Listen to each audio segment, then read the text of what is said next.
Makakasama natin ngayon ang isang kilalang public servant sa Laguna, isang leader na may malasakit sa edukasyon at kabataan. Siya ay kasalukuyang Vice Governor ng Laguna, patuloy na nagsusulong ng mga programang pang-edukasyon at youth development. Walang iba kundi si Vice Governor Karen Agapay. Vice Governor, welcome again sa ating programa. Una sa lahat, Gov, simulan na natin because ito ay about education and youth, definitely. Ano po ba ang inyong kabuuang opinion sa edukasyon at sa ating mga kabataan? Magandang araw sa iyo, Malix, at sa lahat ng ating mga tagapanood. Pagdating sa edukasyon at sa kabataan, ito ay napaka-importante. Kasi ang ating mga kabataan para magkaroon ng kumbasa gera ay armas para sa kanilang paghanap ng mga hanap buhay pagdating ng araw. Yung basic education ay napaka-importante kasi alam naman natin yung competition sa market ay madami sila, padami ng padami. Taon-taon ay padami ng padami ang ating mga estudyante sa paaralan. So napaka-importante na ang isang kabataan ay nakatapos ng pag-aaral. Gov, tamang-tama no, dun sa pagtatapos ng pag-aaral. Kung bibigyan niyo po ng grado ang edukasyon sa Laguna, ano po kaya yon at bakit? Maswerte ang Laguna dahil malapit tayo sa Manila. So basically, yung mga makabagong pag-aaral ay nai-implement dito sa atin sa lalawigan ng Laguna. Although hindi naman mawawalan ng problema or challenges along the way, pero basically, mas angat siya kaysa naman sa mga mas malalayo na probinsya. Malaking factor, Gov, yung distance po talaga. Pero sa tingin niyo po, ano po kaya ang pinakamalaking problema ngayon sa edukasyon sa ating probinsya? Siguro i-separate natin when it comes to the public, the private, and yung elementary, high school, or college. Pagdating sa mga public schools, mga elementary, high schools, ang biggest problem dyan is yung mga equipments na mga kailangan. Additional classrooms, syempre pagka dumagdag ang estudyante, kailangan din ng additional teachers. Nagkaroon kasi ng madaming enrollment sa mga public schools right after the pandemic. Kasi naapektuhan lahat, nagkaroon ng problema when it comes to their income. So, yung mga kabataan natin, kung mga dating nasa private schools, they opted na lumipat sa mga public schools. So, yun ang naging isa sa mga challenges na kinakaharap natin. Pagdating naman sa mga private schools, ang benefits naman when it comes to yung mga teachers, when it comes to private school staff, hindi siya kagaya ng benefits na ibinibigay sa mga public school teachers and staff. So, ito naman yung challenge para sa kanila. Kasi kung hindi naman tataas ang enrollment sa mga private schools, hindi rin magkakaroon ng dagdag na benefits yung ating mga teachers. So eventually, ang nangyayari, nagre-resign na lang si teacher, lumilipat na rin, nag-a-apply na rin siya sa mga public schools. When it comes to college naman, maswerte ang lalawigan ng Laguna kasi nasa Laguna ang University of the Philippines, Los Baños, and other extension campuses ng mga malalaki na universities sa Manila. Malaking bagay nga, Gov. Ang ganda nung categorization that you've mentioned. At na-mention nyo, Gov, yung mga kabataang lumilipat din from private to public, I think factor din po yung sa financial. So, Gov, do you have any programs po kaya para sa ating mga kabataan na hirap sa pinansyal para makapag-enroll po? I would answer yung knowledgeable ako pagdating sa province of Laguna. Sa pamahalaang panlalawigan, meron kasi tayong tinatawag na Scholar ng Laguna. And itong sangguniang panlalawigan, nagpasa ng isang ordinansa. Ito yung institutionalization ng Scholar ng Laguna. So ibig sabihin, kahit hindi na siya, kahit magpapalit-palit ng mga public servants sa probinsya, dire-diretso na ang programa na Scholar ng Laguna. iisa ang requirements na pagpasok, and yung mga benefits ay pwede nating itaas pero hindi pwedeng babaan kasi institutionalized na siya. Wala naman to limited slots or talagang open basta't ma-meet lang yung criteria po? Limited yung slots niya kasi just like other institutions, hindi na limited din yung funds ng provincial government. Pero nung nag-start kami, ako as Vice Governor na 2014, ang scholars ng Laguna is nasa 6,000 pa lang. So ngayong 2025 is, ang target is maging 25,000 scholars na siya. Kasi umabot na kami sa punto na 20,000 scholars na siya sa buong Laguna.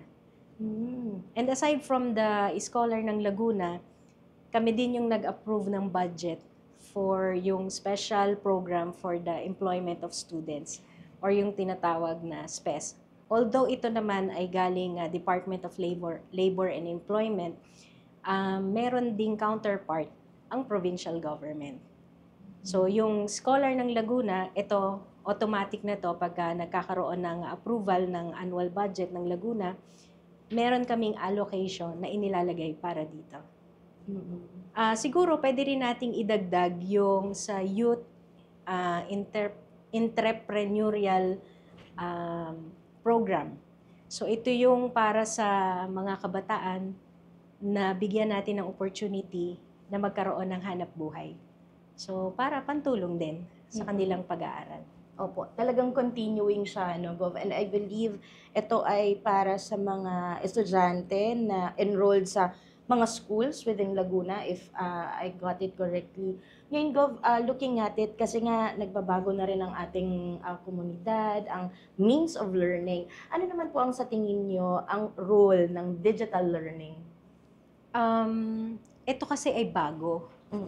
Pero ang challenge kasi dito is kailangan i-equip mo muna ang lalawigan ng Laguna ng strong internet connection para ma-implement natin to. Second is to provide the students with the necessary gadgets. So para mga computers, mga laptops, para mabigyan natin sila ng opportunity na ma-explore ito. And because sila syempre na-expose na po dito sa mga digital platforms. Pero big help ito kasi Opo. lalo na sa climate change. Pag climate change ang pinag-uusapan natin, pwedeng ma-convert ng digital education yung sinasabi natin na paperless na kami nga sa Sangguniang Panlalawigan, we've been pushing for a paperless session. Kasi para we do away with the printing, yung mga bond papers. Opo. Ayan. And yun po yung mga gamit na gamit talaga sa mga schools. And yes, tama po, Gov, you've mentioned nga role ng mga digitalization, I believe. And because Kaya lang yung challenge pa rin syempre ng correct. Kailangan i-provide mo ang mga students ng necessary gadgets for them to explore. Oo. With that access, Govnok, for example, these students are already they already have an access to the digital world. Ngayon, Gov, ano pong nakikita nyo kaya? Kasi social media, yun naman definitely, ito na yung mga parang mainstream na, ito na yung ginagamit ng ating mga kabataan. Sa tingin nyo po, paano naman natin kaya ito magagamit dito sa education naman? Pwede silang maging training ground for our students.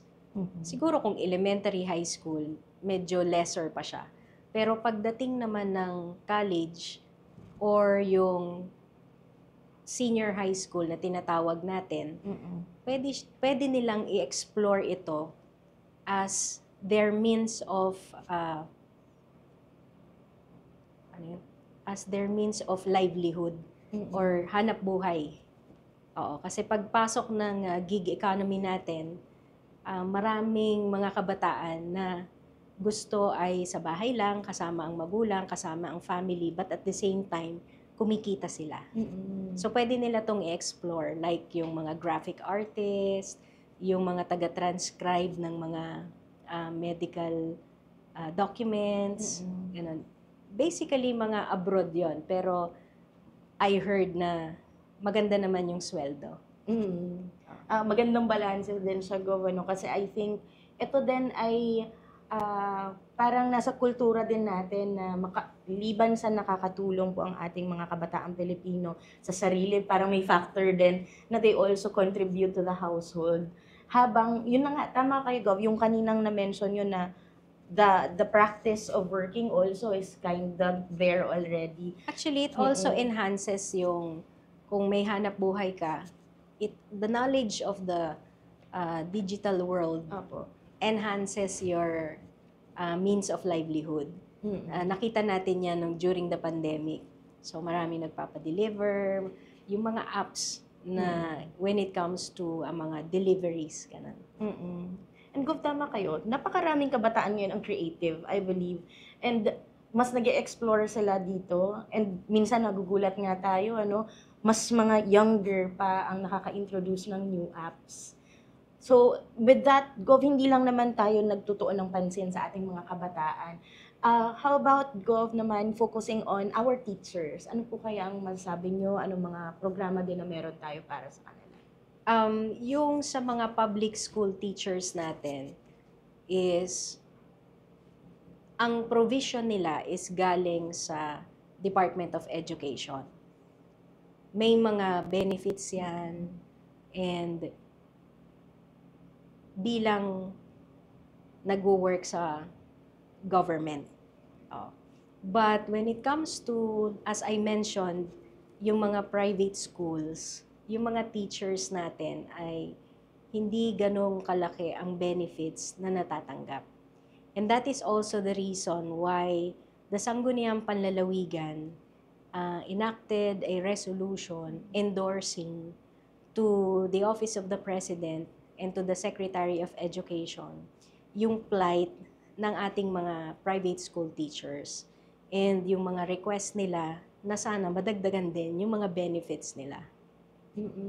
So, napaka-inclusive. I think, hindi lang nga, tama, Gov, no? Ang ganda nung sinabi nyo, hindi nga lamang sa ating public teachers, but also sa private. And I think, bibihira po yung nagko-consider din sa private kasi 'di ba parang merong delineation. Yes, pag sinabi mong education, napaka-broad kasi niya. So you have to distinguish yung mga nasa public at mga nasa private. So at least meron tayong malulook forward as well, at syempre yung sana ay mapakinggan as well yung ating mga nasa pribadong sektor. Pero Gov, because they need also the facilities, syempre both si ating mga estudyante at mga teachers, ano naman po kaya ang ina-ensure ng ating ng government, local government, to ensure na ready at sapat ang ating mga facilities sa mga schools? As I mentioned, pagdating sa public, kami sa Sangguniang Panlalawigan, we are aware na meron tayong local school board na tinatawag. So may budget yan for the year, and the local school board approves yung budget for the whole year. Yan. And very inclusive din. Kasali na ang ating facilities. Meron din ba ito, Gov, na Actually, dagdag? ultimong mga infra. Yung mga buildings. Kulang na kulang din tayo sa mga school buildings. May touch din ba ito, Vice, sa mga technology or any platforms sa mga schools? Ideally, yes. But pagdating kasi kung ano yung uunahin mong programa, kung classroom muna o mga gadgets or mga chairs, syempre mas pipiliin mo muna yung accommodation ng mga students. The infra is important. Sa ating current po na system, meron pa rin po tayong K-12. Ano po ang opinion nyo dito sa K-12 or K-12? Or may mga issues po ba dito? I leave it to the experts, yung pag-aaral ng bagay na yan. Although hindi naman ako inabot ng K-12. Ako din po. At siguro depende yun sa comprehension ng bata. Gov, ano naman po kaya ang ginagawa ng pamahalaang panlalawigan, no, upang mapabuti naman yung state ng ating mga colleges in Laguna? Sa lalawigan kasi ng Laguna, meron tayong Laguna University. So it's a government-run na college na eventually naging university siya.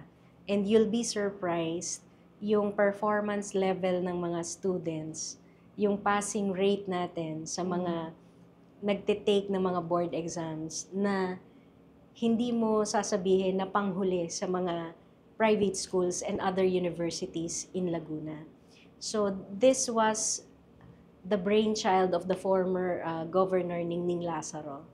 So sinimulan siya, then throughout the years, hanggang ngayon, na-maintain naman ng province of Laguna. And I, for one, is the vice chairman of the board ng Laguna University.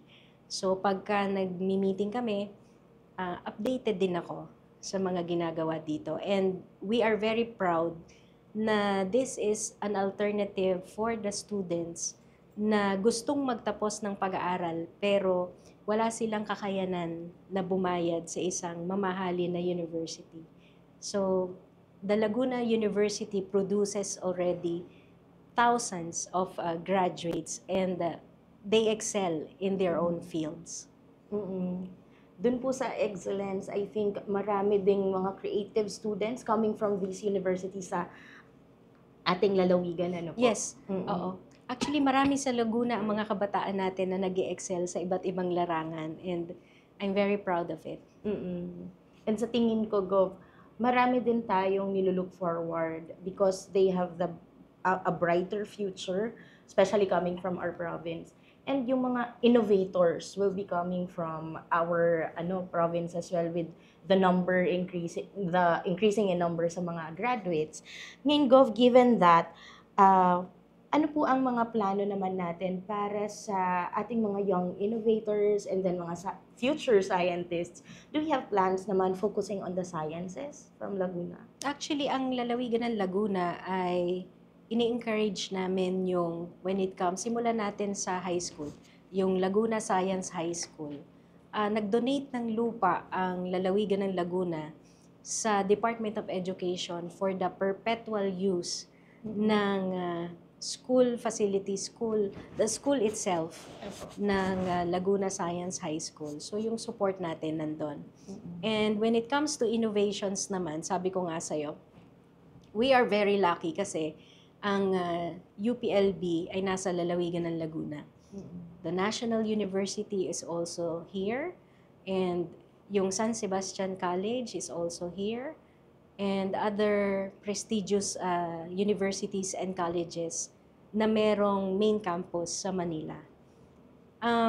Siguro when it comes to yung mga career development, training, seminars, yun ang kayang i-provide ng provincial government. Kasi pagdating mo ng kagaya mo, nung nag-aaral ka nun, kagaya ko nung nag-aaral pa lang ako nun, may times kasi na hindi naman lahat ng estudyante nadidiscover niya lahat agad. Yung kanyang, ano yung gusto niya. Correct. Pagkatapos niya ng pag-aaral. So ito yung game changer kung ikaw ba ay magti-teacher, ikaw ba ay magsa-scientist, kung ano yung gusto mo in the future. Ito, Gov, ay para sa ating mga high school, no, mga opportunities for them. Ang ating mga nasa college naman. Sa college naman, as of now, gaya ng na-mention ko sa'yo kanina, is through the support ng scholarship ng provincial government. Unlike other scholarship grants, yung scholarship ng province of Laguna is given in cash. Oo. So, 5,000 siya per sem. So, buong year ay 10,000 pesos siya. Unlike yung other scholarship na direktang yung sponsor ang nagbabayad sa school. So, ito, ibinibigay ng buo yung cash sa estudyante natin upon submission of the requirements. So meron na talaga siya doon tulong pa lamang. Especially for books, Gov, as in kailangan din ng mga college students and also kung makaka-help sa gadget po, ano.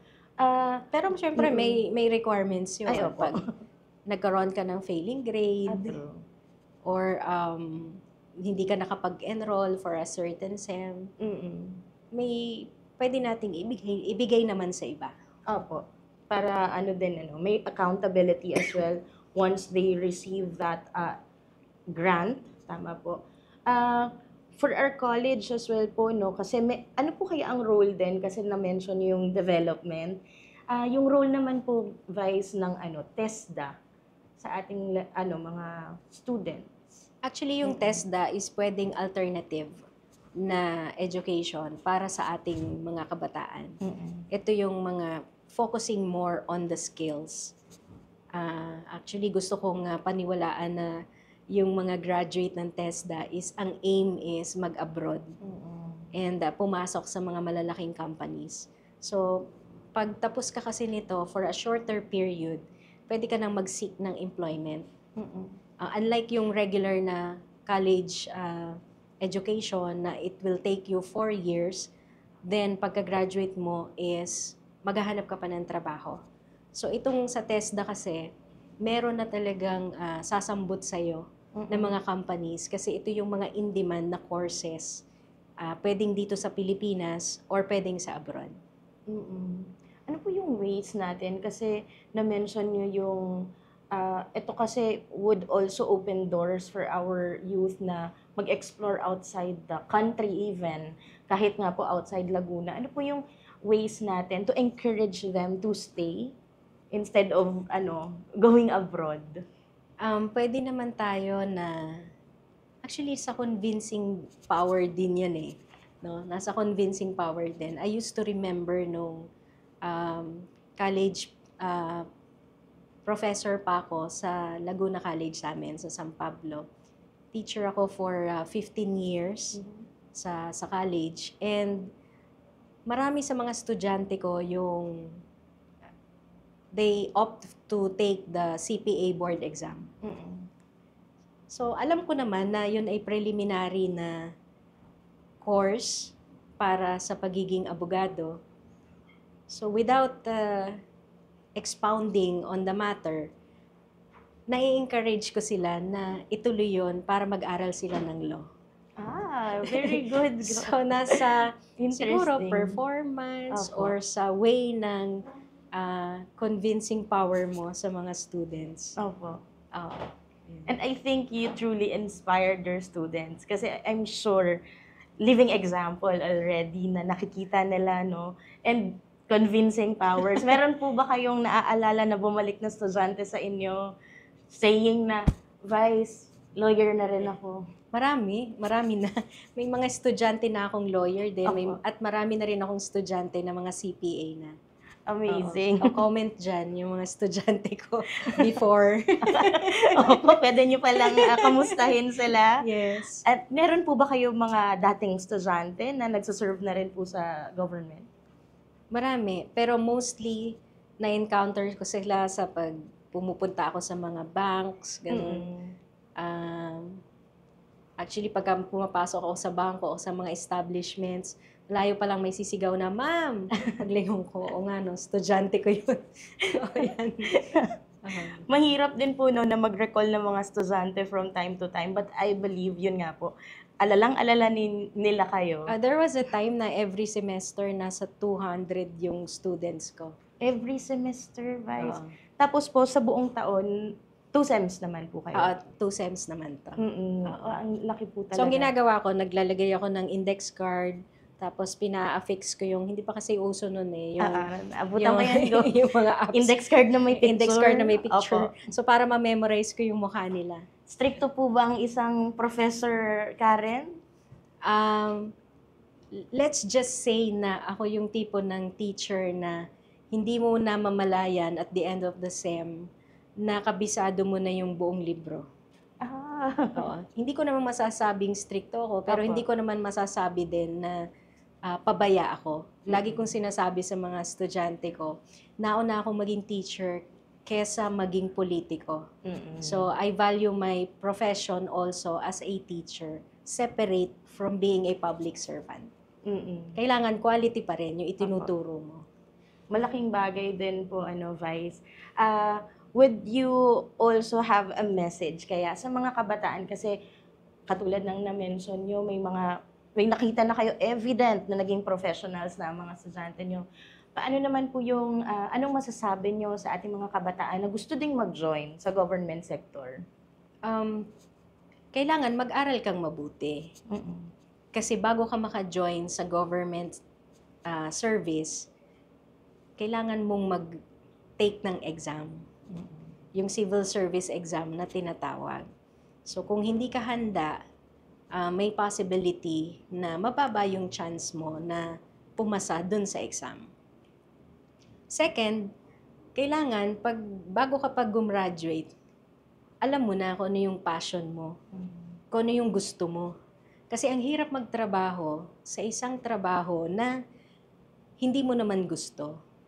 Pero kung gusto mo yung ginagawa mo, at the same time kumikita ka pa, hindi mo na mamalayan na lumilipas ang araw, ang oras, nag-e-enjoy ka. Mm-mm. At saka, Vice, no, katulad nung napakita nyo kanina at na-share nyo, I think, na-feel ko kasi yung pagmamahal na service, parang consistent po kayo sa service, plus si public, plus yung pagtuturo niya, ang laki ng foundation na iyon.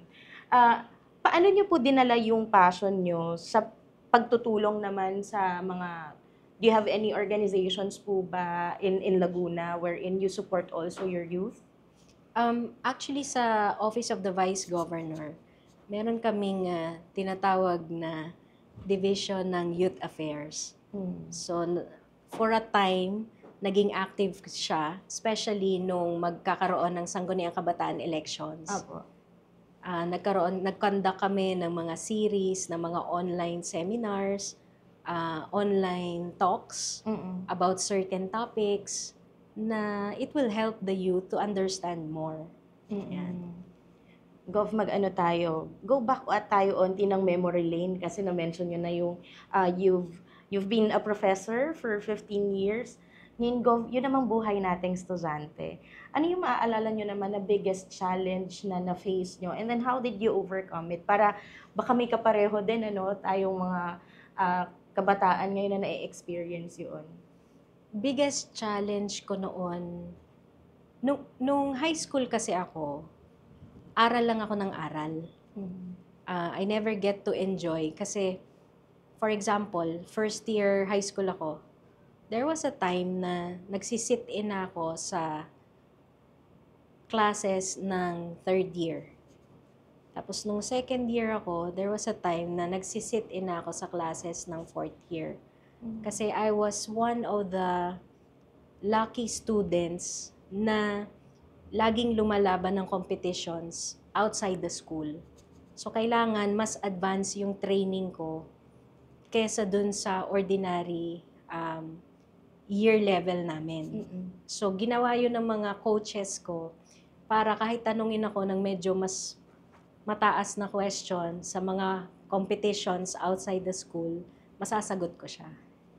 So, for me, ang naging challenge sa akin is to overcome itong mga dagdag na kailangan kong aralin. Oo. You have that value for learning din, ano, Vice? Oo.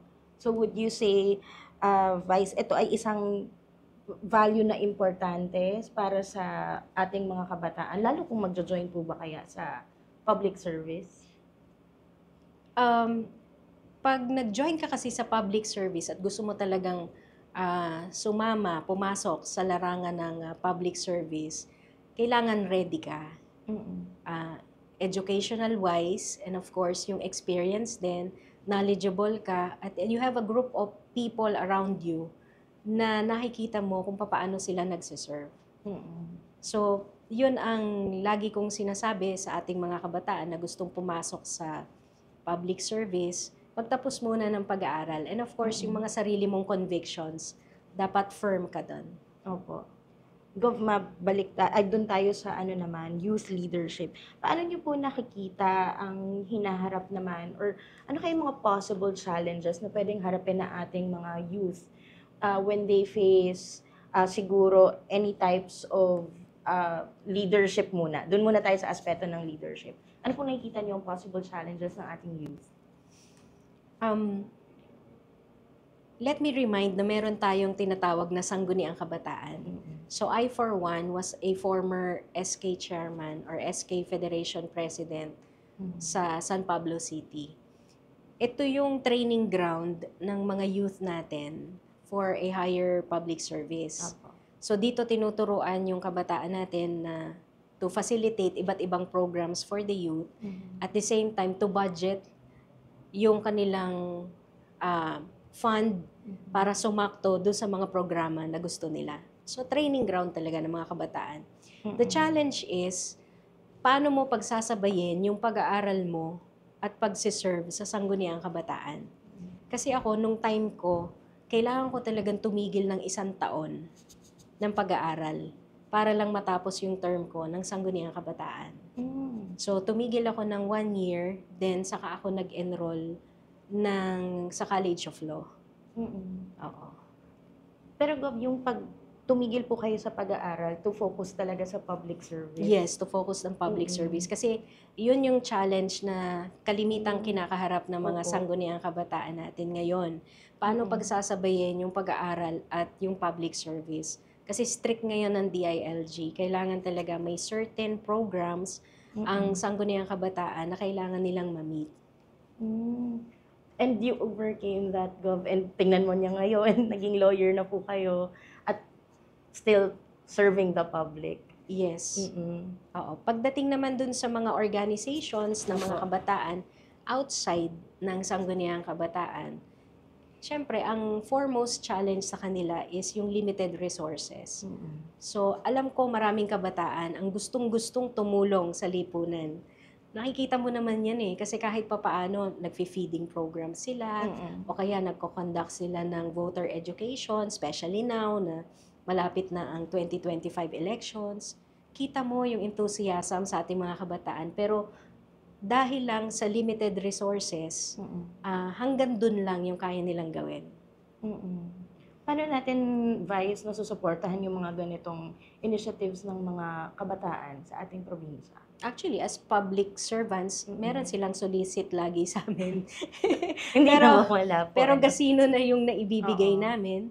So, siguro yung pagiging resourceful nila, like, for example, magta-tie up sila sa mga local companies sa kanilang barangay o sa kanilang city, pagalingan na lang ng PR. At the same time, I'd like to think na nadidevelop din yung kanilang interpersonal skills. Opo.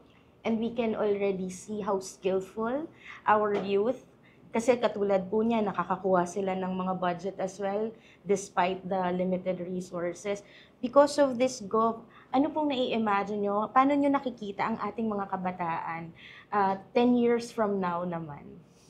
Actually, itong 2025, nag-start na daw yung Gen Beta. So, ito yung generation na lalaki na familiar sa artificial intelligence and yung new technology pagdating naman sa ating lipunan. So 10 years from now, I would like to imagine na yung mga kabataan natin ay mga magagaling na when it comes to innovations and technologies. As early as high school or even elementary, ini-encourage na natin yung ating mga kabataan to involve themselves pagdating dito sa newest technology ng ating lipunan. Nakikita nyo din po ba, Vice, na these technologies or maybe platforms would also impact the education or the education sector din? Oo, yung kagaya ng nabanggit ko, hindi na ako magtataka kung in the future magkakaroon na tayo ng paperless education. So, malaking tulong ito for the environment also, and yung handy rin. So, dala-dala mo lang yung iPad mo, nandun na lahat. Yung instead na dati, maraming books, nagkakanda-kukuba ang mga estudyante sa pagbatak ng bag nila dahil ang bibigat ng mga libro. Ngayon, iPad mo lang, ang dala-dala mo. Opo. At lahat na ng information na Lahat ng kailangan. information nandun na. Opo. At maraming e-books as well. Doon sa digital world nga, Gov, kasi you've mentioned already yung mga AI, mga innovations.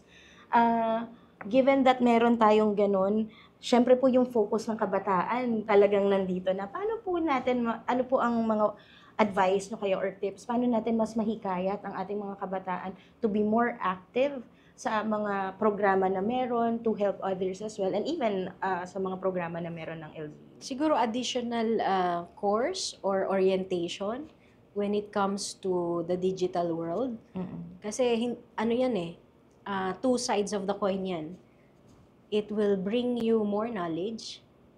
And the second is, it is prone for abuse, prone for scam para sa ating mga kabataan.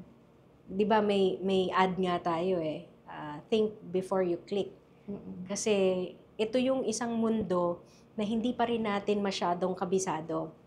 And ito minsan tinitake advantage ng mga hindi maganda ang layunin para sa atin. So minsan maraming nabibiktima ng mga kabataan din natin.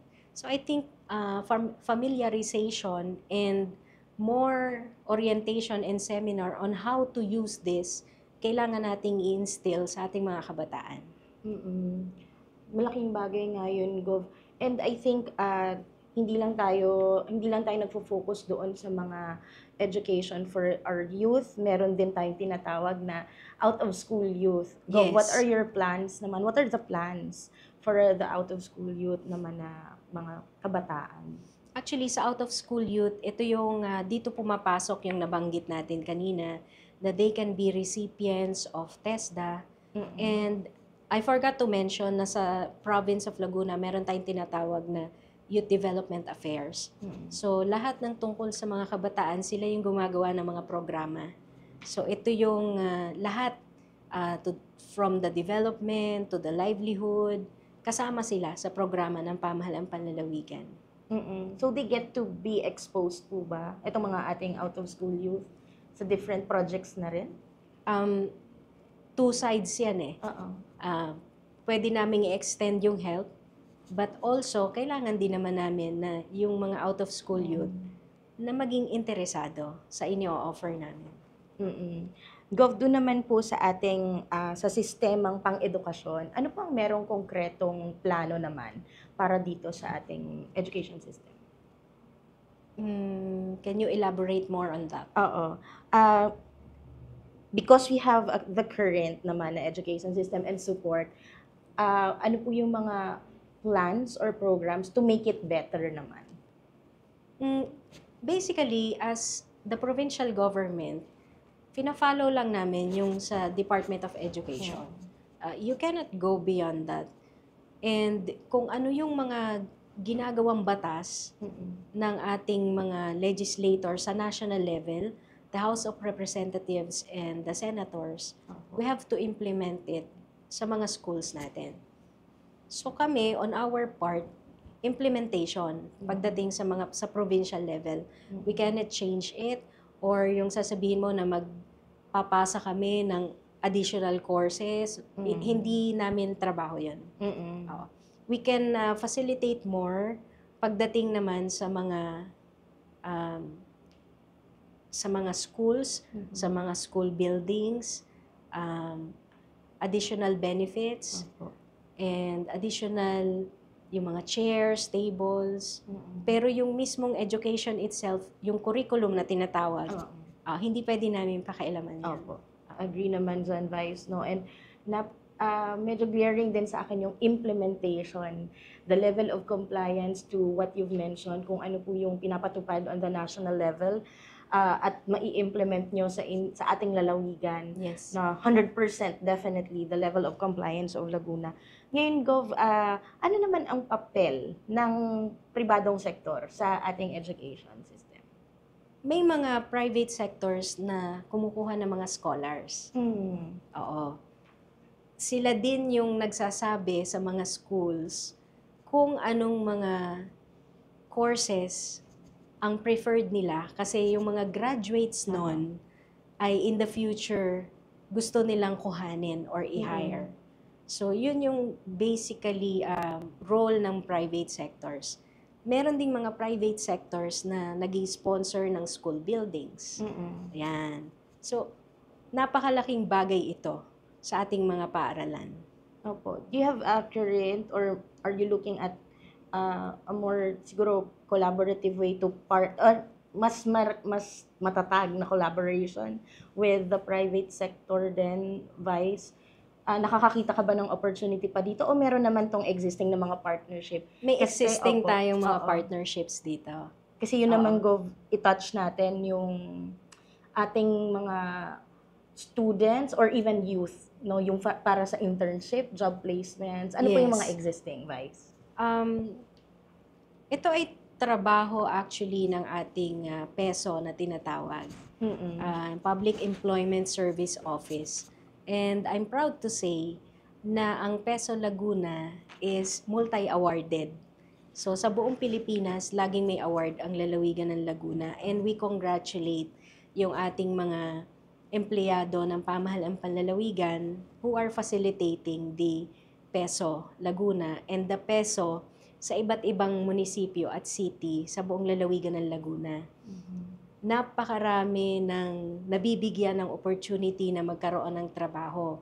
Sila yung kumokontak sa mga companies na nangangailangan ng mga empleyado. Sila yung mga nagli-link sa mga educational institutions. Sila din yung nagko-conduct ng career development orientation para maituro sa estudyante, magkaroon siya ng idea, matulungan siya na mapili kung ano yung gusto niyang i-pursue na career pagdating ng araw. So, nagiging, on my description sa level ko parang nagiging call center siya. Na, ang government is yung middle person na nagko-connect sa mga companies at nagko-connect sa mga estudyante. At yun din po talaga ang hinahanap ng ating mga kabataan after they graduate even, parang kasi doon sa saan ako pupunta, at least dito po sa sinasabi nyo, alam natin kung saan pwedeng lumapit at maghingi ng tulong po ba na connect me with the private sector or even sa public. Yes. Tama po ba? Yes. Napakagandang opportunity and I think mas konkreto po kung ano ang maitutulong natin. Vice, do you have any final message to our youth in Laguna para sa lahat? Sa atin pong mga kabataang Lagunense, atin hong alalahanin ang edukasyon po ay napaka-importante para po sa ating hinaharap.